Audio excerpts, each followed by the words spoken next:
মহান রব্বুল আলামিনের দরবারে লাখো কোটি শুকরিয়া। আজকে 19 রমাদানে পবিত্র রমজানের সিয়াম পালন করে বরকতময় ইফতারে আমরা সকলে একত্রিত হতে পেরেছি।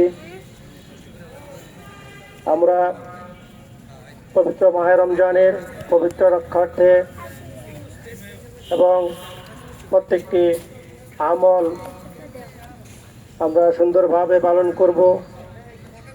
আমরা এই মাহে রমজানে পবিত্র এই ইফতারের ক্ষণে আমরা দোয়া করি গত 24শে জুলাই আন্দোলনে যারা শহীদ হয়েছেন এবং যারা পঙ্গুত্ব বরণ করেছেন, যারা বেঁচে আছেন, সেই গাজী ভাইদের সহ সকলে যারা মৃত্যুবরণ করেছেন, সকল ভাইদের জন্য আমরা মন প্রাণ খুলে দোয়া করি। আল্লাহ তাআলা যেন তাদের কবরের জান্নাতকে, তাদের কবরের আযাবকে মাফ করে জান্নাতের বাগান হিসাবে কবুল করেন।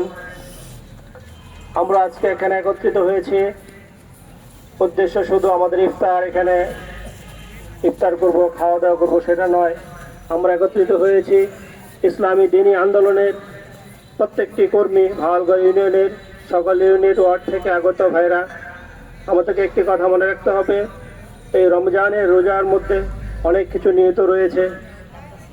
সিয়াম শব্দের অর্থ হচ্ছে বিরত থাকা, শুধু না খেয়ে থাকার নাম সিয়াম নয়।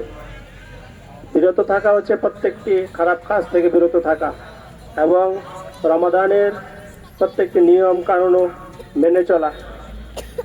আমরা প্রত্যেকে চেষ্টা করব রমজানের পবিত্রতা রক্ষা করে এবং বাংলাদেশ জামাতে ইসলামীর কেন্দ্রের নির্দেশনা অনুযায়ী আমরা প্রত্যেকটি গরিব দুঃখী আশপাশের মানুষের খোঁজখবর নিব, প্রত্যেকের কাছে আমরা যাব। আগামীতে যেন প্রত্যেকটি মানুষ অন্তত তার ঘরে যারা হয়তো দরিদ্র রয়েছেন, সেই ভাইয়েরাও যেন আমাদের সাথে একত্রে সুন্দরভাবে ঈদ উদযাপন করতে পারে।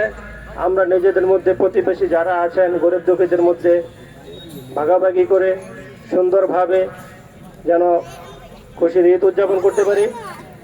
সকলের প্রতি আমার এই আহ্বান জানিয়ে প্রত্যেকের প্রতিবেশীর খোঁজ খবর রাখবেন, আমাদেরকেও জানাবেন, আমরাও তাদের ওখানে যাব। আমরা চাই সকলে মিলেমিশে একটি সুন্দর সমাজ এবং সুন্দরভাবে বসবাস করার জন্য। এই বলে আমি আমার কথা শেষ করছি। আসসালামু আলাইকুম ওয়া রাহমাতুল্লাহ। আলহামদুলিল্লাহ, ধন্যবাদ মোহাম্মদ ভাইকে অত্যন্ত গুরুত্বপূর্ণ আলোচনা রাখার জন্য। এ পর্যায়ে আমাদের সামনে আলোচনা রাখবেন আমার বাংলাদেশ জামাত ইসলামী ভাওয়ালগঞ্জ ইউনিয়নের 5 নম্বর ওয়ার্ডের সম্মানিত সভাপতি সংগ্রামী